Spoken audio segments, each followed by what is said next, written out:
شان حبيبي ومحبوبي ومعشوقي مخبرا وآخرا إن الله وملائكته يصلون على النبي يا أيها الذين آمنوا صلوا عليه وسلموا تسليما اللهم صل على محمد وعلى آل محمد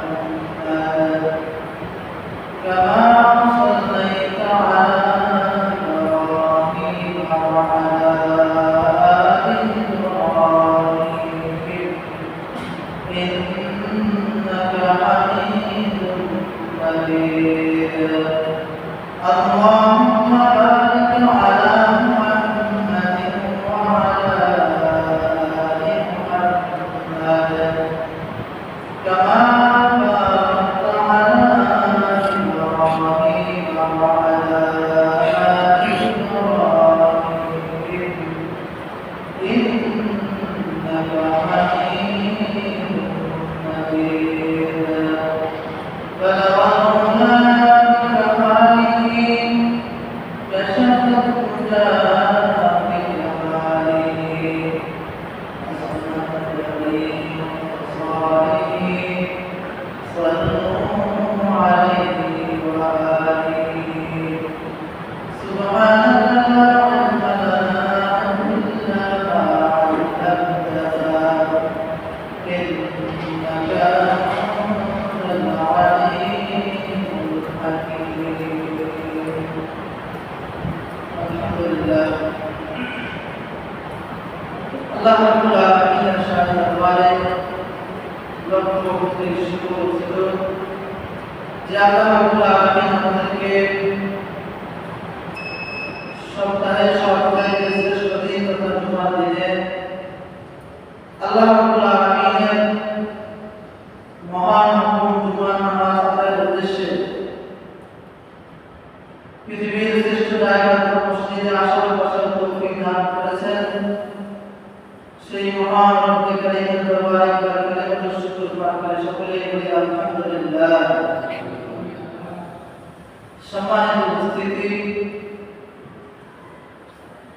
আমরা সকলেই জানি আল্লাহ রাব্বুল আলামিন আমাদেরকে সৃষ্টি করেছেন আমাদেরকে দুনিয়াতে পাঠিয়েছেন একটা উদ্দেশ্যকে সামনে রেখে আমরা সহজভাবে বুঝি দুনিয়াটা পবিত্র ফল এটা নেকি কামাই করার জায়গা আখিরাতের পাথেয় সংগ্রহ করার জায়গা যেহেতু এটা পরীক্ষার হল পরীক্ষার হলের মধ্যে পরীক্ষা দেওয়ার ক্ষেত্রে যেরকম কিছু বাধ্যবাধকতা থাকে ঠিক তেমনি ভাবে আল্লাহ রাব্বুল আলামিন মানুষদেরকে দুনিয়ার বুকে পরীক্ষা নেবেন যারা সফল কাম হবে সফলতা অর্জন করবে আল্লাহ রাব্বুল আলামিন তাদের জন্য বিশাল জান্নাতের ব্যবস্থা করে রেখেছেন পক্ষান্তরে যারা এই জমিনে থেকে আল্লাহ রাব্বুল আলামিনের নিয়ামতগুলোকে ভোগ করার পরে আল্লাহর হুকুম মতো চলতে পারবে না তাদের জন্য আল্লাহ তাআলা শাস্তির ব্যবস্থা রেখেছেন যাই হোক আল্লাহ তাআলা যেহেতু বান্দাকে পরীক্ষা নেবেন আর পরীক্ষা নেওয়ার ক্ষেত্রে কিছু বাধ্যবাধকতা কিছু প্রতিকূল পরিবেশ ছাড়া হয় না এজন্য আল্লাহ রাব্বুল আলামিন মানুষদেরকে তিনটা প্রতিকূল পরিবেশের তিনটা প্রতিকূল অবস্থার সম্মুখীন করেছেন এক নম্বর হলো মানুষ যে আল্লাহ তাআলার গোলামি করবে আল্লাহর হুকুম পালন করবে এই পালন করার ক্ষেত্রে একমাত্র প্রথম বাধা হলো শয়তান শয়তান মানুষকে আল্লাহর হুকুম পালন করতে দিবে না এই জন্য সে ওয়াদা করেছে সে সর্বদা মানুষকে ডানে বামে সামনে পিছনে সব চতুর্দিক থেকে সে ধোঁকা দিয়ে মানুষকে জাহান্নামে নিয়ে যাওয়ার প্রতিশ্রুতি আল্লাহর কাছে দিয়ে এসেছে।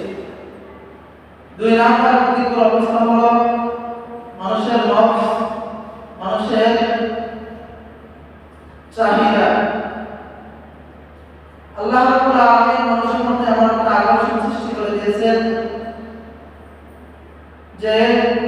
যে নফসের কারণে হলো গুনাহের প্রতি মানুষকে আকৃষ্ট করা, আকর্ষণ সৃষ্টি করা, নেকের কাজের প্রতি মানুষকে একটু অবহেলা, একটু বিরূপ প্রতিক্রিয়া সৃষ্টি করাই হলো নফসের কাজ। মানুষ যখনই কোনো ভালো কাজ করতে যায়, নফস বলে এখন আর করার দরকার নাই, একটু করে করো, বয়স তো অনেক আছে। এভাবে মানুষকে বিভিন্ন প্রলোভন দেখিয়ে নেক কাজ থেকে বিরত রাখে। যখন গুনাহের কাজ সামনে আসে তখন নফস বলে এটা তো নগদ আরামদায়ক বা নগদ এখানে ফায়দা রয়েছে, তো করে ফেলো, পরে আল্লাহর কাছে তওবা করে ফেলো। এভাবে ধোঁকা দিয়ে মানুষকে গুনাহের কাজে লিপ্ত করে। 3 নাম্বার হলো মানুষের পরিবেশ, সামাজিক পরিবেশের কারণেও মানুষ অনেক গুনাহের কাজে লিপ্ত হয়। আজকে আমাদের সমাজে অনেক ভালো কাজ রয়েছে, অনেক ইবাদত রয়েছে, যেগুলো যদি শরীয়তের নিয়ম অনুযায়ী আমরা পালন করি, সেগুলো আমাদের যদিও আমাদের সামাজিক, আমাদের ব্যক্তিগত কৃষ্টি কালচার, তারপরেও এগুলো আল্লাহ হুকুম অনুযায়ী পালন করার কারণে সেগুলোর মধ্যে আল্লাহ তাআলা লিখে রেখেছেন। যেমন বিবাহ শাদী, কোনো মানুষ মারা গেলে তার জন্য সওয়াব স্থানী করা, এভাবে বিভিন্ন ভাবে বিভিন্ন অনুষ্ঠান আমরা করে থাকি। কিন্তু এগুলো দেখা যায় এগুলো মৌলিকভাবে ইবাদত। আমি যদি ঠিক মতো শরীয়তের নিয়ম মতো করতে পারি, এগুলো ইবাদতের মধ্যে অন্তর্ভুক্ত হয়ে যাবে।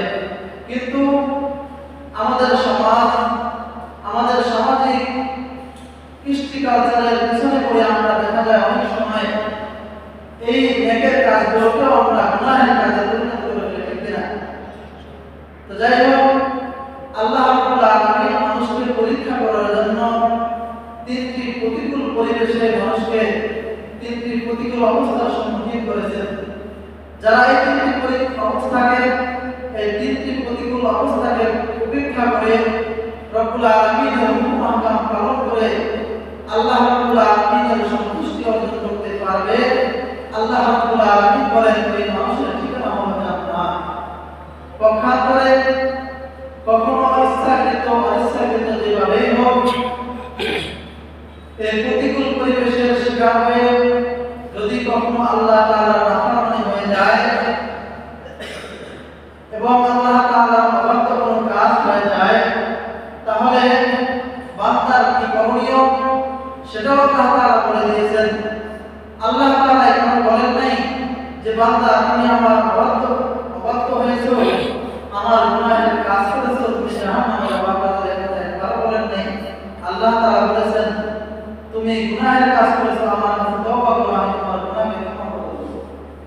তো যাই হোক, আল্লাহ নবী সাল্লাল্লাহু আলাইহি ওয়াসাল্লাম হাদিসের মধ্যে বলেন, ইবনে মাজাহ শরীফের 4251 হাদিসের বর্ণনা, রাসূলের সাহাবী আনাস রাদিয়াল্লাহু তাআলা থেকে বর্ণিত, তিনি বলেন قال رسول الله صلى الله عليه وسلم كل بني آدم خطاؤون وخير الخطائين التوابون أو كما قال النبي عليه الصلاة والسلام। নবী সাল্লাল্লাহু আলাইহি ওয়াসাল্লাম হাদিসের মধ্যে বলেন কুল্লু বনি আদম খাতাউন, দুনিয়ার মধ্যে যত মানুষ আল্লাহ তাআলা প্রেরণ করেছেন, দুনিয়ার মধ্যে যত মানুষ আগমন করেছে, কিয়ামত পর্যন্ত যারা আসবে সকলেই কম বেশি গুনাহ কাজ করেছে। ইচ্ছাকৃত হোক আর অনিচ্ছাকৃত হোক, কখনো কখনো তার থেকে গুনাহের কাজ প্রকাশ করেছে। তবে নবীরা ছাড়া, কারণ নবীদেরকে আল্লাহ তাআলা নবীদের আউয়ালিন আখিরিন পূর্ববর্তী পরবর্তী জীবনের সব গুনাহকে আল্লাহ তাআলা অগ্রিম ক্ষমা করে দিয়েছেন। শুধু তাই নয়, নবীদের আত্মাকে আল্লাহ তাআলা পরিশুদ্ধ করে দুনিয়ার মধ্যে পাঠিয়েছেন। এজন্য নবীদের থেকে গুনাহের কাজ প্রকাশ পায় না, নবীদের থেকে গুনাহের কাজ প্রকাশ পায় না, কারণ নবীদেরকে আল্লাহ তাআলা পবিত্র করে দুনিয়ার মধ্যে পাঠিয়েছে। এজন্য আল্লাহ নবী সাল্লাল্লাহু আলাইহি ওয়াসাল্লাম বলেন, দুনিয়াতে যত মানুষ রয়েছে, ওলি আউলিয়া গাউস কুতুব সাধারণ মানুষ, যত মানুষ যত শ্রেণীর মানুষ রয়েছে, সকলের থেকে কম বেশি গুনাহের কাজ করেছে। তো কেউ ইচ্ছাকৃত, কেউ অনিচ্ছাকৃত। কখনো ইচ্ছাকৃত আমরা গুনাহের কাজ করে ফেলি শয়তানের ধোঁকায় পড়ে, নফসের ধোঁকায় পড়ে, সামাজিক পরিবেশের শিকার হয়ে। আর কখনো কখনো আমরা অনিচ্ছাকৃত না জানার কারণে আমাদের থেকে গুনাহ প্রকাশ করে যাই। আল্লাহ নবী সাল্লাল্লাহু আলাইহি ওয়াসাল্লাম বলেন, খায়রুল ফাত্তাহিন আত-তাওয়াব।